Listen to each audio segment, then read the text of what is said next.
2026 বিশ্বকাপটি এবার দেখা যাক কারা পায় যুক্তরাষ্ট্রের মাঠে থেকে, কারণ এবার ফিফা র্যাঙ্কিং 1, 2, 3, 4 চারটি দলই আছে এবং ফিফা র্যাঙ্কে 1-এ আছে ফ্রান্স, 2-এ আছে আর্জেন্টিনা, 3-এ আছে স্পেন, 4-এ আছে ইংল্যান্ড এবং এ পর্যন্ত ফ্রান্স 2বার কাপ নিয়েছে এবং এ পর্যন্ত আর্জেন্টিনার 3বার কাপ নিয়েছে, এ পর্যন্ত স্পেন 1বার কাপ নিয়েছে এবং ইংল্যান্ড 1বার কাপ নিয়েছে। কোনো দল থেকে কোনো দল কম নয় এবং সকল দলের তারকা প্লেয়ার আছে। কিলিয়ান এমবাপ্পে, যার কথা বললি নয়, 6 ম্যাচে সে 8 গোল করেছে, 3 অ্যাসিস্ট এবং ফ্রান্সের একজন সেরা খেলোয়াড়। এবং আর্জেন্টিনার একজন খেলোয়াড় আছে, তার নাম লিও মেসি, সেও 6 ম্যাচে 8 গোল করেছে, 2 অ্যাসিস্ট, সেও বিশ্বমানের একজন খেলোয়াড়।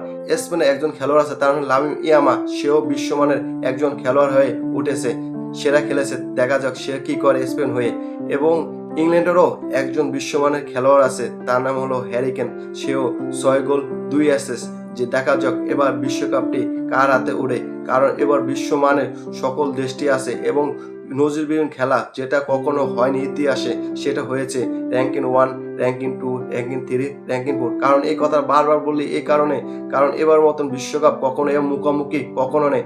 আরেকটা কথা হলো কি, র্যাঙ্কিং 1-এর সাথে র্যাঙ্কিং 3 এবং র্যাঙ্কিং 2 এর সাথে র্যাঙ্কিং 4, যেমন র্যাঙ্কিং 1 হলো যা ফ্রান্স এবং র্যাঙ্কিং 3 হলো যা স্পেন এবং র্যাঙ্কিং 2 হলো আর্জেন্টিনা, র্যাঙ্কিং 4 হলো ইংল্যান্ড। কিভাবে সমীকরণ এবার লাইন কখনো মিলে নাই, ফার্স্ট টাইম এবার মিলেছে। জানি না এবার 2026 বিশ্বকাপটি কারা নেয় এবং সেমিফাইনাল থেকে কারা বাদ পড়ে যায়।